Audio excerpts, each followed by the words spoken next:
Hello friends, welcome to my mini blog video. তো বন্ধুরা, তোমরা দেখতেই পাচ্ছ যে আমার ছাদ বাগানে যে সবজি গাছগুলো আমি বসিয়েছিলাম, তো সেগুলো কত সুন্দর হয়েছে। এবং এই যে ফুল গাছগুলো, যেমন দোপাটি গাছগুলো তো কত সুন্দর দোপাটি ফুল ধরেছে, এবং এই যে বোগনভিলিয়াটা এখানেও কত সুন্দর নতুন ব্রাঞ্চ এসছে এবং ফুল হয়েছে। আর এই যে লক্ষ্মী জবাটা তো কত সুন্দর ফুল হয়েছে।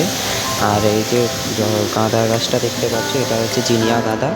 আর এই যে এটা হচ্ছে সূর্যমুখী গাছের চারা। বাদবাকি খুবই ভালো লাগছে। আর এই যে অ্যাডেনিয়াম প্ল্যান্টটা দেখতে পাচ্ছ বন্ধুরা, এটা আমি নতুন এনেছি। তো আশা করি খুব ভালো লাগছে বন্ধুরা তোমাদের এই ভিডিওটা। আমার ভিডিওটা যদি ভালো লাগে এটা লাইক, কমেন্ট, শেয়ার করবে এবং আমার চ্যানেলটিকে সাবস্ক্রাইব করে দেবে।